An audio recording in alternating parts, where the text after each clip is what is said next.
So hello, everybody. I'm Summer Scanlon in the Information Security Office. I am a data analyst on the CalNet team, and I am presenting today on LastPass. Does this look familiar? Having passwords saved somewhere accessible to others makes it easier to steal your passwords.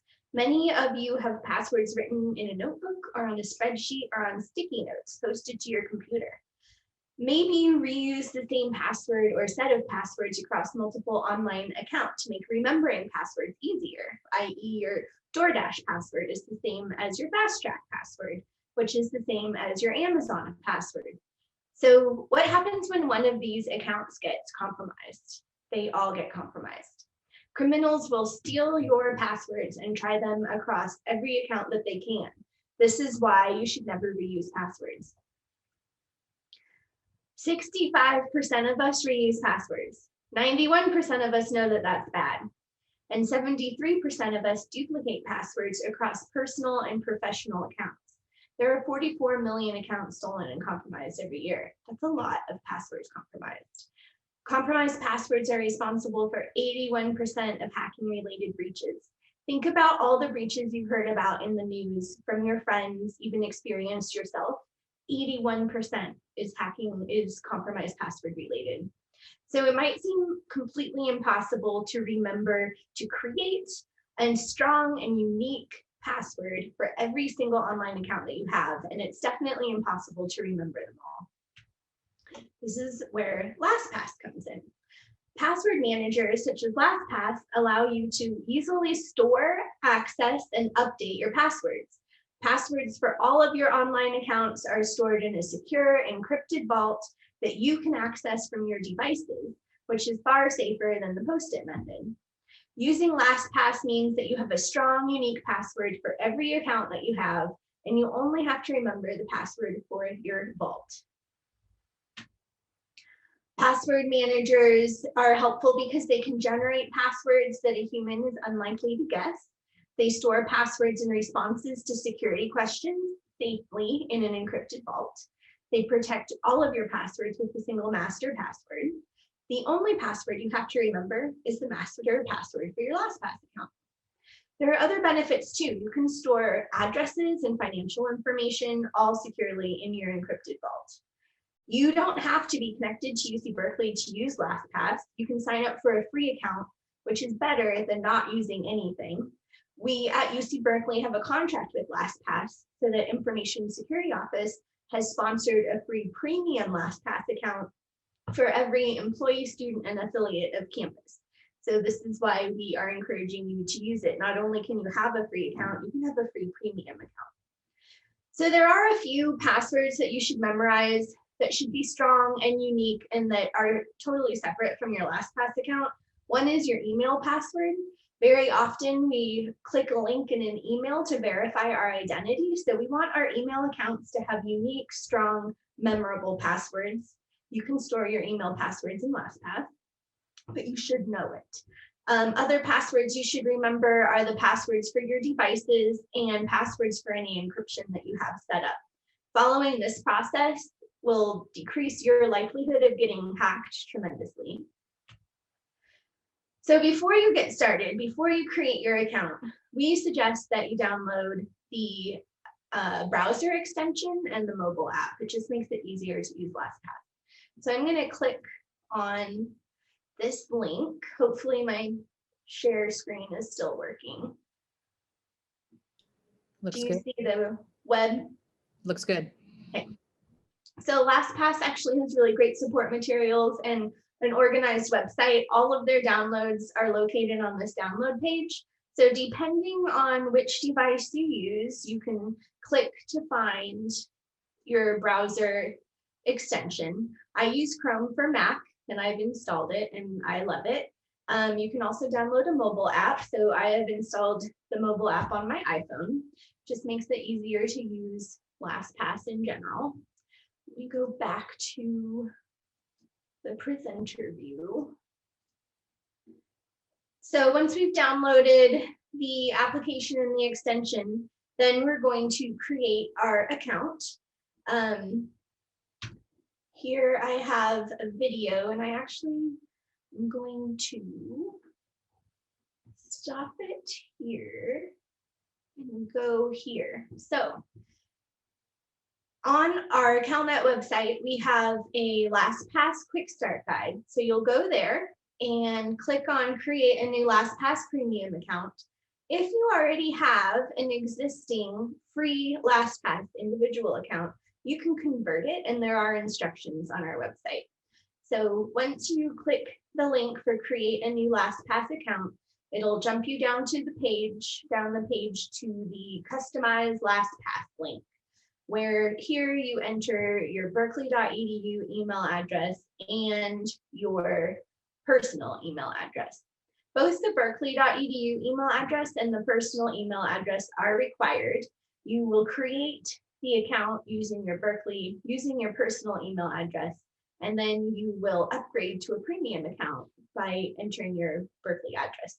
The benefit of having both email addresses correlated to your LastPass account is that if or when you leave campus, you can still have your LastPass account. All of your passwords and credentials that are stored in that account will continue to be available to you because you signed up using your personal email address. And we think that's important. So once you've submitted the first claim form, you'll go back to your Bmail address, log in, find the email, and click the link inside to create your account. That'll direct you to the LastPass web form, where here we have our personal email address, and then we'll create our master password. As you type the master password, the password requirements will show up, and as you fulfill the requirements, they'll get checked off with green boxes. So here we're going to type the password, and ta-da, we fulfilled the requirements. I want to point out that this is not the same as your CalNet passphrase. These requirements are different. Do not use your CalNet passphrase for your LastPass account. Do not reuse the password. So here, these are different, but they're still important. So at the bottom, we're going to confirm our master password. I really like the tip that they have here for creating a password that says, tell a story unique to you. Fido ate my 2 wool socks. It's a great way to make a memorable password that is strong and unique and that you will always remember. So once we've created our password, confirmed it, we can opt to put in a password reminder or not, and then we click on create my account. And we'll do that in a second here. Excellent. And then you get the congratulations screen. So next we want to confirm that we're going to upgrade to premium, and ta-da, we're done. So the next step to using LastPass is entering credentials. I think the most fun way to display this, I'm sorry, I'm spelling things wrong, is I'm already signed into LastPass in my web browser, and I want to order a pizza. So on the off chance that you already know your password for a site, great, let's log in. So here I'm going to go log in, and I'm going to enter my password. I'm going to sign in. And then, ta-da, do you see this little reminder? Do you want me to add this to LastPass? Yes, I do. I'm going to sign into everything I can think of and add all of the passwords to my LastPass account. So that is like that's the way you populate your vault. You can also go directly into your vault. Let me refresh this. My vault, it doesn't have my dominoes in there. Show you how to log in.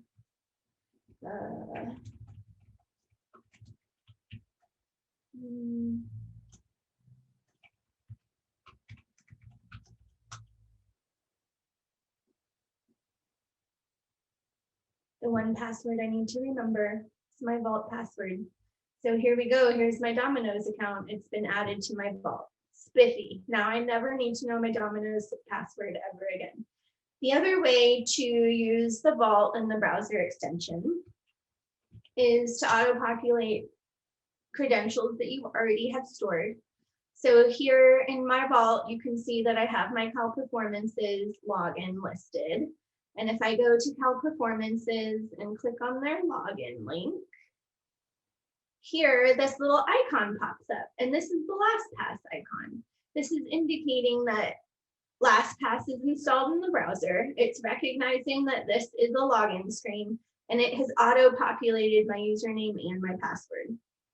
So there, I can log in.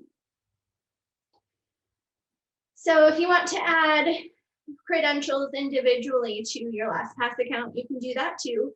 You just log in, and then there's this plus sign. And then you can add a new password, a note, an address, a card, bank information. For a password, you just need to know the name, the URL, the name of the password, and then your username and your site password. And then you can save it, and it'll allow you to find it and enter it without knowing your password, as long as you can log into your LastPass account. So now that we've added our login credentials to LastPass, the next thing I want to do is to delete passwords that I have stored in my browser. It's pretty common for all of us to store passwords in our browser, but it's not the most secure method of saving passwords. So once you move all of your passwords or start moving your passwords into LastPass, you're going to want to go ahead and delete them from your browser history or from your browser password management. And you can find instructions for that on the internet. So let me skip this slide. We already did it.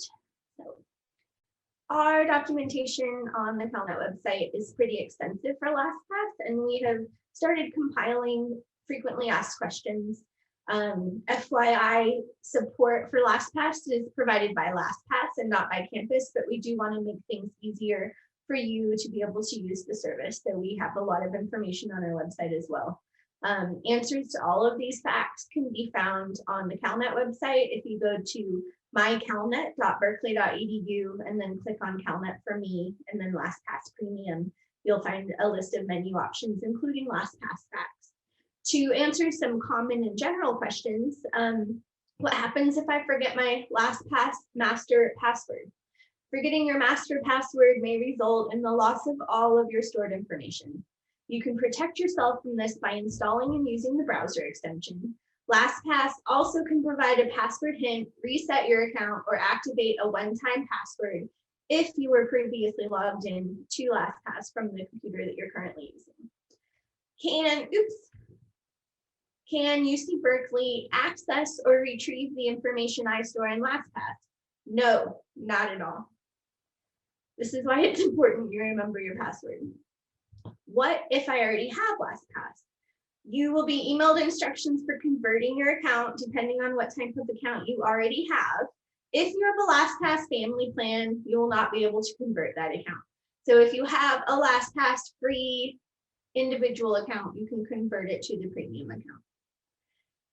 If I have LastPass Premium and use auto renewal, how do I turn auto renewal off? There's a link to the instructions for doing that on our website on the facts page. Can I use two-step or Duo with LastPass? Any multi-factor authentication is better than none. To connect Duo to LastPass, you'll need to use a free personal Duo account and not your two-step account. My browser plugin does not indicate that I have a premium account. So even if your browser plugin still says LastPass free, you will see that your account is listed as premium in the account settings. The plugin will update in 1 to 2 days. What happens if the LastPass website is down? Can I still log in? Why, yes, you can. If you're using the mobile app, select the online login option. If you're using the browser extension, it will automatically switch to offline mode and you'll still be able to view your stored data. And what if I'm already using a password manager? So generally, you're able to export your credentials from password managers, and then you could export it directly into LastPass. So you would want to check with your existing password manager to find out how to do that. A new offering that we have for UC Berkeley departments is LastPass Enterprise. LastPass Enterprise is available at no cost.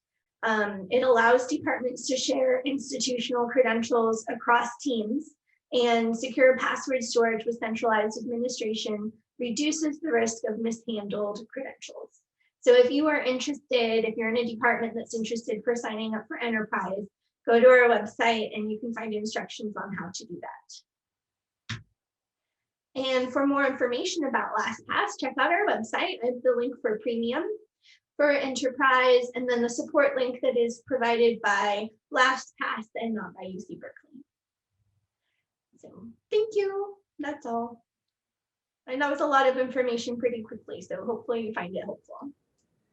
Awesome. Thank you so much, Summer. That was great. We have some great questions that have come in. So we are collecting all those and we will have time to answer them at the end. And right now I'm going to transition to the second part of our presentation today, which is Amy Neeser, Rick Jaffe, and Carlos Ortega talking about VeraCrypt. So Amy, let me know when you're ready to go.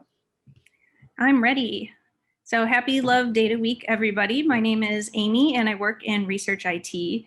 I manage our consulting program as well as our outreach efforts to campus and beyond.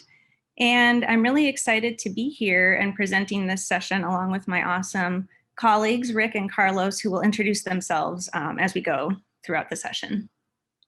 So I want to mention that this is an abbreviated version of a longer training that we're working on with our partners in the D Lab. And that is a data security fundamentals training.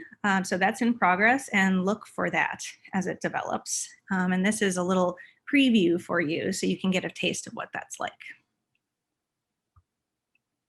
So our learning objectives today are we would like you to understand why and when to use file level versus full disk encryption. And don't worry, we'll define these things as we go along. We would also like you to be able to use VeraCrypt encryption software on your personal computer. And we would like you to be able to apply encryption practices specifically in a research context. So what is encryption? This is a definition that we really like, and that is the process that scrambles text so it can only be read with the decryption key. So encryption can help protect data that you send, receive, and store. And I also want to define at-rest data because that's what we're going to be focusing on today. And that is data or files that are not actively being moved or changed. So maybe between devices or networks. And at the bottom here, you'll see we have a link, which I would encourage you to type into your browser right now. And this is a little dictionary that we've put together of some of the terms that we're going to be using today. And shout out to our colleague Anne in the library for coming up with this idea. So the link is ucblib.link/encryption_dictionary. So researchers, including students, are pulled to both extremes of this data security spectrum that you see here on the screen. On one end, they're often encouraged to work with open data or make their data open and available. And on the other end of this spectrum, there's confidential, sensitive, and restricted data, which must be secured with care. So how do you know where your data falls on this spectrum? One answer is that campus, and actually all of the UC campuses, have different protection levels. And so the research data management team can help you determine which level your data is at in terms of sensitivity, and then how to properly care for it and how to use it.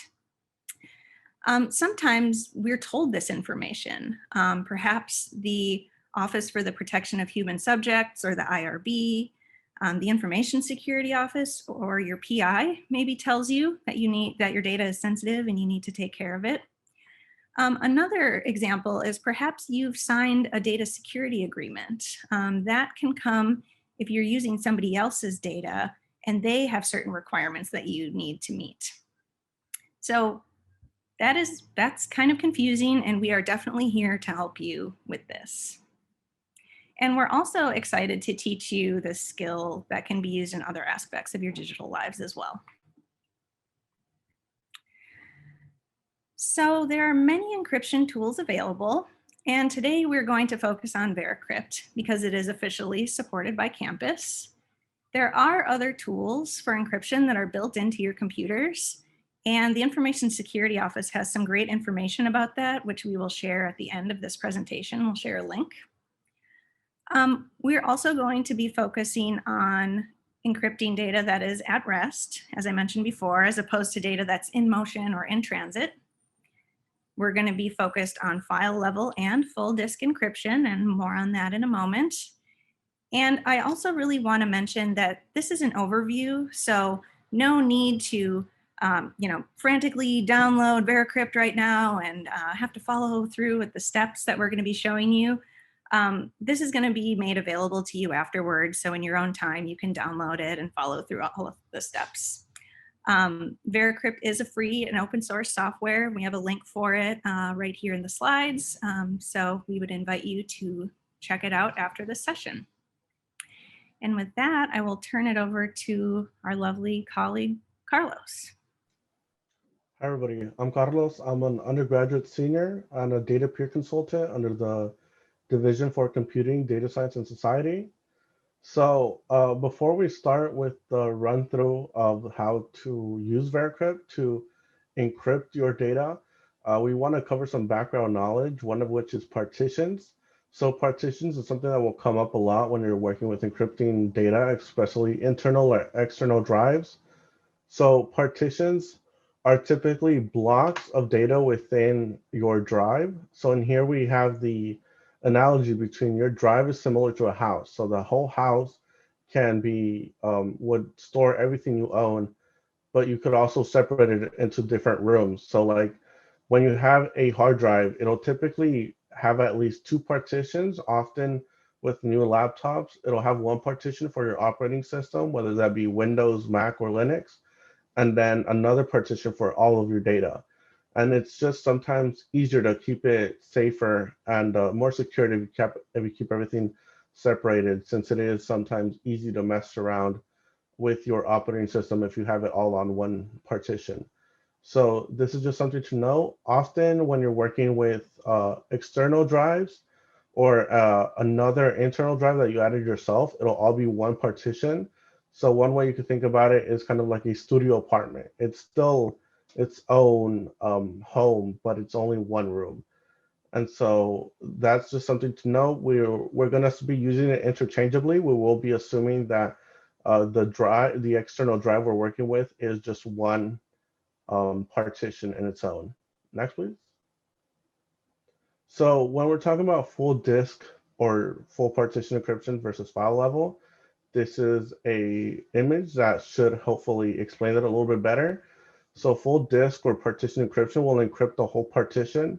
So every single time you want to access that encrypted drive or partition, you will have to enter your password just to access whatever is on it, while file encryption will typically be inside a partition you already have that is not necessarily encrypted, but only that those files that you selected will be encrypted. And Rick will cover that in a few minutes. Next, please. So here we're going to be going over a brief overview of how you would go through full disk encryption on VeraCrypt. Next, please. So as it might be assumed by now, one of the prerequisites is having VeraCrypt installed. Like Amy said, don't rush to it right now. This will be all made available afterwards. So if you want to go through this, you can. One thing to note is that those with Windows devices, you might have Windows Fast Startup enabled by default. And that is something that could mess around with VeraCrypt if you're trying to encrypt the drive that you're currently have your operating system on. So you would have to turn that off to be able to use it. Next, please. So when you're creating a new encrypted partition or drive, you will have to create a volume. A volume is it's very similar to a partition or drive, and it's really a matter of semantics, and it's not something you necessarily need to understand to go through this. And when you're creating this, you're going to see 3 options, one of which is file container, which Rick will go over, and you'll see 2 other options that pertain to us, one of which is non-system partition or drive, or the other one is system partition or entire system drive. And like we mentioned earlier, the difference in these is that a non-system would not contain your operating system like Mac, Linux, or Windows, while a system would. So this is just something to keep in mind. Right here, we're assuming that we're going to be encrypting an external drive with all your data that you're working with. So we're going to select non-system. Next, please. And so here's another thing that VeraCrypt gives you the option to do. There's standard volumes and then there's hidden volumes. So with a hidden volume, VeraCrypt will create the encrypted volume, but then within that, in that free space, it'll create another encrypted volume. So it's sort of an inception in a sense, and that it's just encryption within encryption. And the purpose of that is that it will hide your data in what appears to be free space. And so there's no real way to prove you have your data.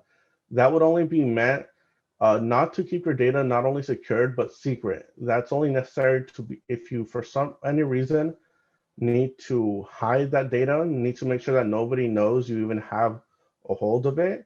That's what the purpose of that is. But typically, if you're working with secure data with personal identification, whether that be medical or census data, you would use a standard VeraCrypt volume. Next, please.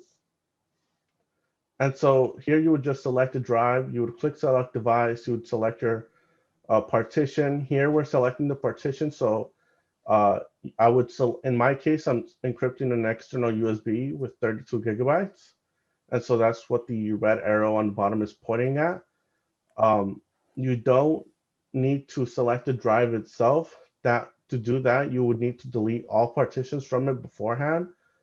And it's not really necessary unless that's something that you're explicitly told you need to do. But if you're just trying to encrypt the whole thing, just make sure you only have one partition containing all your data and just encrypt that. Next, please. And so then another nice option that VeraCrypt offers you is that you could encrypt your volume and format it, which is it would delete all data on it and just format it afterwards, creating the file system we would select. Or you can encrypt it in place. And so in that case, if you already have your data on there and it's too much, either it's too much work or it's not allowed to move it off that drive once it's already on, it would encrypt all your data around it. So it's a little bit slower, which is a caveat here. But if time is not really a limitation for you, this would allow you to encrypt it without needing to delete any of your files. And from there, you'll see that it's we would keep the default values for encryption algorithms and hash algorithms. They're the ones used typically at UC Berkeley, and it's also the common current state of the art that's used everywhere. And then we wouldn't really mess around with volume size since we are encrypting the full partition. Next, please.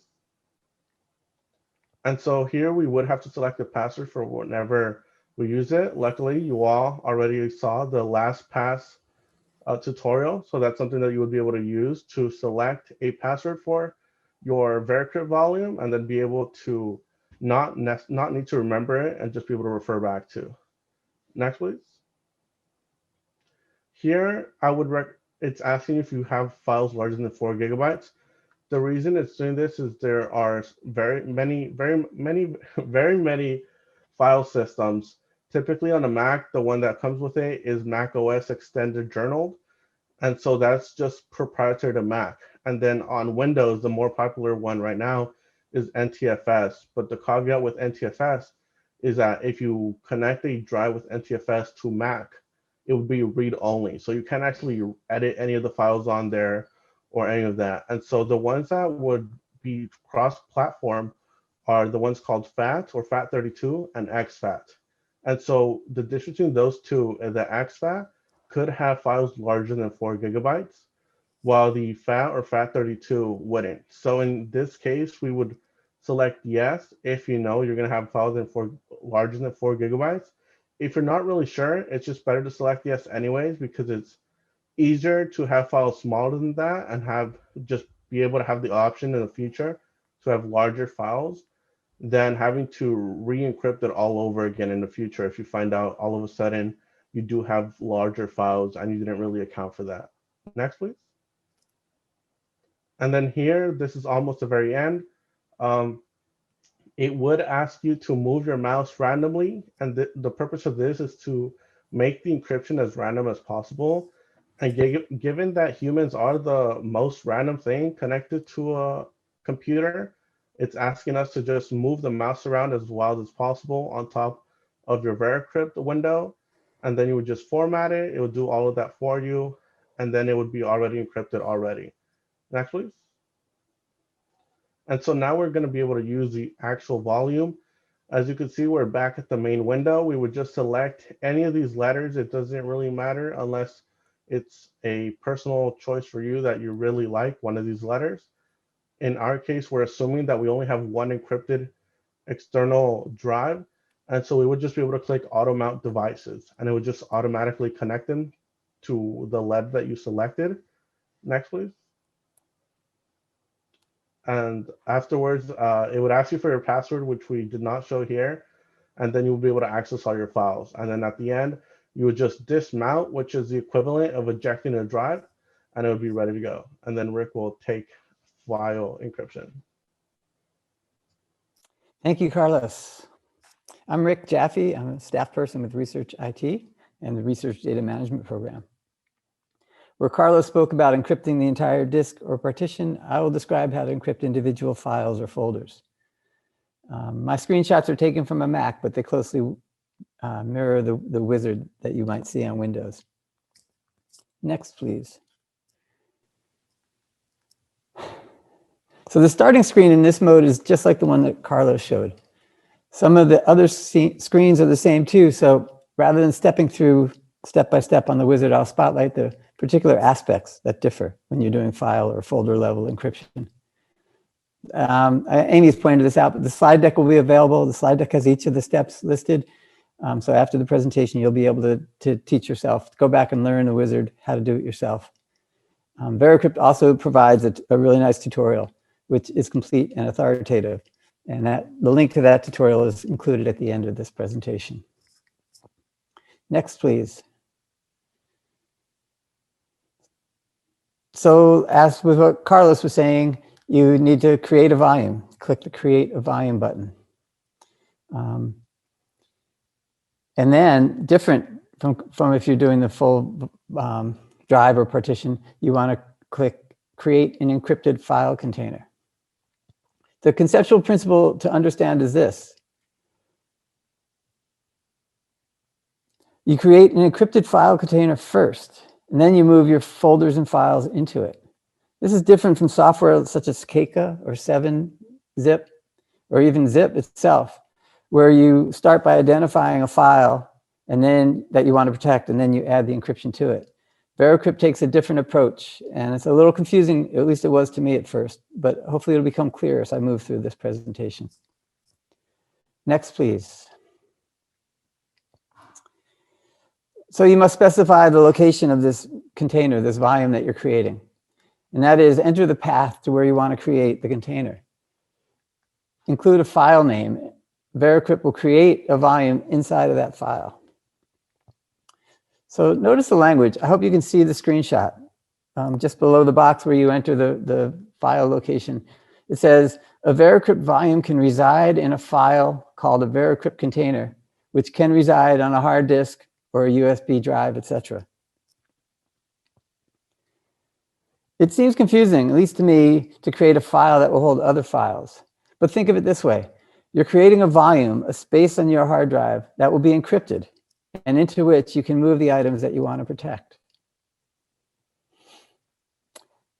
Keep in mind that here you're not identifying the file or folder that you want to protect. That'll become more obvious again as I go through this. So please, next slide. So 2 steps later in the wizard, you're asked to select a size, to assign a volume size. Remember from the diagram that Carlos presented earlier that you're not encrypting the entire disk or partition, but only a portion of it? So how do you determine the size you'll need? Consider whether you're encrypting a fixed number of files to share or archive, or whether you will be adding files to the encrypted volume as you go. If the former, say you want to encrypt just a few files to pass along to a colleague, or you're at the end of a project and you know exactly how much disk space your complete set of files occupies, well, then you can create a volume that is just that size. If you're in the middle of a project, on the other hand, and you'll be adding more interviews, collecting additional data, maybe creating interim data sets that need to be encrypted, then you create a volume that allows plenty of space to grow, balanced with the remaining free space that you have on your drive. So the screenshot shows that I've got 756 gigabytes of free space on my hard drive.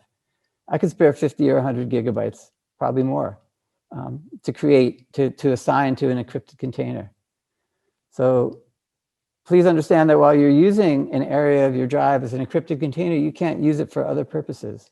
But remember that you can always add, you can always create additional encrypted containers. So if you end up creating one that's smaller than you really need and you fill it up, it's not the end of the world. You can just create another one. Next, please. So again, you come to the create a password screen in the wizard. And I really want to point out with red ink that, well, how a good opportunity it is to use LastPass or a password manager here. Without this password, you will lock yourself out of your data. You will not be able to access the volume that you store. You will not be able to access the files that you store in your encrypted volume.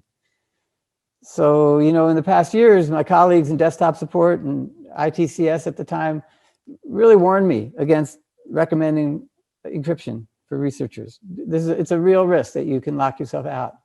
If you weren't going to use a password manager, I'm not sure I would recommend encryption. But especially now that LastPass is available and other tools are available, go at it. It's really, you know, encryption provides protection that we need in other ways. And you now have the tools, the password managers, to keep you from being your own worst enemy. Next, please. You come to the format options and cross-platform support that Carlos mentioned. Remember, exFAT is best for cross-platform sharing. So if on the other hand, if you know you'll only ever use the files on a Mac, you can choose Mac OS Extended. I think FAT is maybe faster in some ways, but it has a file size limit of 4 gigabytes. And next, please. So as we come to the end of the creating the encrypted container part, the screens are the same. On the format volume screen, you're asked to move your mouse randomly. It adds, it's used as input by the encryption algorithm. When you've done that, click format, and VeraCrypt will create this encrypted volume, this container, and it'll let you know when it's done. Next. So that's the first part. You've created this container, and now you're ready to pour your files and folders into it to protect them. And hopefully this is where the conceptual thing comes into clarity.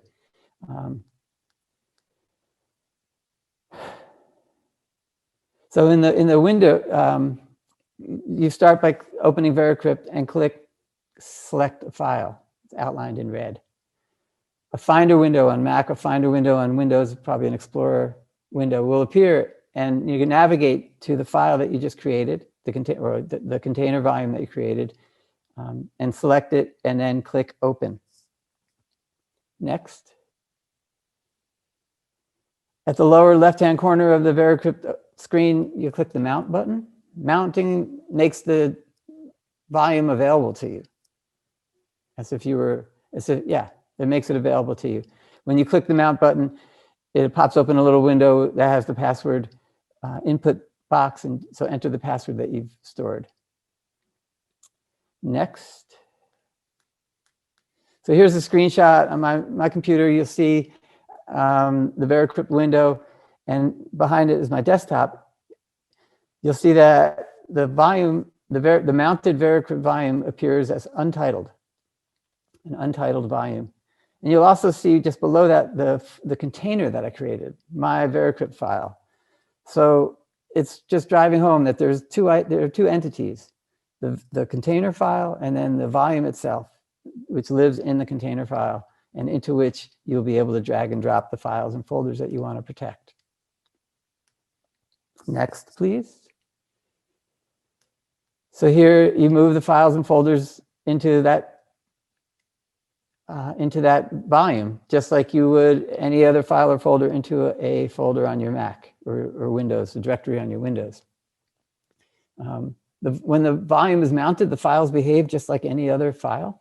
You can open them, you can edit them, you can email them, remove them, from the volume just by dragging it out of that volume and somewhere else onto your desktop or onto your computer. Try moving a file to the trash when you get to do this by yourself at home. While the volume is mounted, the file will appear in the trash. So then dismount the volume to encrypt the files. Once you've dismounted the volume, it is no longer available until you mount it again. Your files are safely stored. Look in the trash at this point. You'll notice the file that you removed from VeraCrypt volume is no longer there once the volume has been dismounted. VeraCrypt has been careful not to leave that file lying around unprotected. To access your files again, simply remount the volume. Next, please. So, I mean, that's it. I guess I zipped right through that, but you get the two parts. You create an encrypted volume, you mount it onto your drive, you put your files into it, you dismount it to keep them encrypted. This wraps up the presentation. We have a list of resources, and we're open for questions. I hope it's been helpful. Awesome. Thank you so much, Rick. And thanks, Amy and Carlos.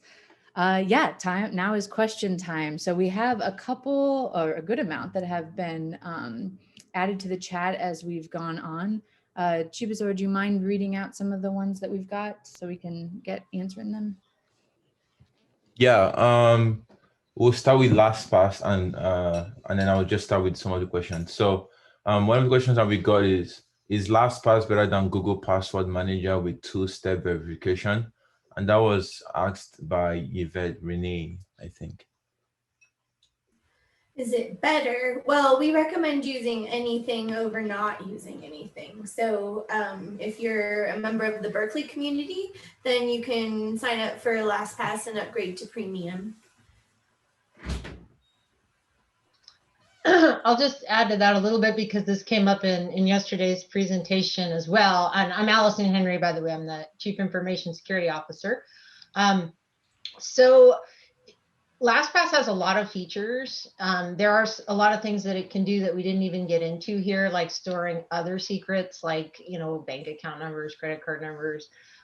So it's a really full-featured product, and I really encourage people to check it out. The ones that come built into the browsers, they are easy to use, and the disadvantage is that it's only good in that browser. So again, if you need to use the password in another browser on another device that doesn't support that browser, it's not always as easy to port them. And then again, it's really important to pay attention to the security of the master key. And so a lot of it depends on how your browser, is it integrating with your operating system to use your system password to store the key? Is it doing something else? So you know, I can't get into the specifics of all the possible arrangements, but the nice thing about LastPass is we know the master key is handled securely. Thank you for that. The next question that we have is, in the off chance your device is stolen, is there a way to turn off LastPass from the browser extension? It was asked by Min Choi. Yeah, and this is Greg Snow from CalNet Information Security. Yes, if you have an active session on one device, you can log into another device and kill that active session. Okay, and the next question that we have is, does it work for non-web browser logins, like software and database logins? So they probably won't auto-populate like we saw the web browser login, but you can still store your credentials in the web browser or on the smartphone app. So in that way, it still will store the login information so that you can access it securely. Okay. Thank you. And how long is LastPass going to be free? This was by Mario. So it's a 1-year term, and then we anticipate having this as an offering well into the future. So every year we'll renew. We haven't had the renewal period yet since it's so new, so I'm not entirely certain what that will look like. Greg, will people automatically get renewed as long as they're still affiliated with campus? They will have to re-enter their email address after their year is up. And they'll get notified through LastPass. We'll notify them through email, and we have 3-year commitment right now. Cool. And one of the other questions for LastPass is, can the LastPass vault be stored on your computer instead of in the cloud? The whole reason for LastPass having it in the cloud is so you can use it on any device and keep it synced. You always have offline access on any of the devices you're using if you're using the browser extension. Thank you, Greg. I'll add to Sorry. that too, that the your vault is encrypted with your master key on your device when it goes up to the cloud, which means that LastPass doesn't have the key to unlock your vault. So they cannot access your passwords either. So it's not just that Berkeley can't, but if you called LastPass and like, I forgot my master password, can you give me my passwords back? They cannot. So you don't have to worry about the company or somebody hacking into the company and getting to your passwords. Okay, there are some LastPass questions in the chat right now, but I'm quickly just gonna ask one of the one for VeraCrypt because there's only one that hasn't been answered. So Setianao asked, is VeraCrypt recommended over Windows BitLocker and Mac FileVault? Okay. I can answer that. All three of us probably could. So VeraCrypt is great especially if you're going to move between operating systems, or if you're going to try to work with an external hard drive that doesn't have an operating system on it. So FileVault is great for your Mac, BitLocker for your Windows, but as soon as you're trying to move files between, then VeraCrypt really shows its value there. Okay, thank you, Rick. There's a question that was asked for VeraCrypt, but I think Carlos tried to answer, but I think Carlos also needs a clarification. It's if you encrypt your data partition but not your OS partition, can the OS partition still read the data partition? So Carlos, you kind of touched upon this, but I don't know if you want to clarify for him. Yeah, so you can, the OS partition can can connect to the encrypted partition even though itself is not encrypted. They did then ask if it's possible to automate on boot. We haven't done this personally, but we know it's possible using key files, which to my knowledge is just essentially a file with the actual password or sort of an encrypted password on it within your drive. So it is possible to have the encrypted drives or partitions automount on boot so that you don't have to enter your password every single time. Hey, Chubasar, Yeah. can we ask the question that's about SRDC that I see somebody put in the chat? Yeah. Yeah, this question is by Marisa. It's if you have your data saved in a VM on SDRC, is there a need to have encryption? If so, can you go over the reason why that is needed on top of being saved in a secure location? So I see that our colleague Jason is here, who is really involved in, I think, do you mean SRDC, Marisa? If so, I'll just say really quickly. So SRDC is Secure Research Data and Compute. And we are making resources available for researchers who are working with sensitive data. And so we have high performance computing and virtual machines as part of that. And so I think the question is related to that. And I'm wondering if I can put my colleague Jason on the spot to answer. Sure, you can. Hi, folks. Jason here. So it is encrypted. You don't, in a sense, need to do that because it is the volume is encrypted, but it is a good practice to think about and be aware of, especially if you know, you're kind of collecting data over a significant period of time and you're thinking, I may not be using it. In other systems that we provide for folks and for which there are like NSF and NIH, you want to have the data encrypted whenever you're not computing against it. So yes, it is encrypted in SRDC. It can be a good thing to think about, you know, when are my data encrypted and when is it not, and have that kind of practice be like in the foreground of your mind as you get started on a project. Awesome. Thank you, Jason, for answering that and jumping in. And thanks to everyone else who helped answer these questions. We are at the hour, so I apologize for cutting short, but I think maybe if some of the presenters are okay, we could stay around a little bit longer to answer some of the lingering questions. But I'm going to stop sharing my screen. And I just want to take the opportunity to say thank you so much to all of our presenters, all of you who attended. This has been really great. And hopefully we answered a lot of questions that you all had.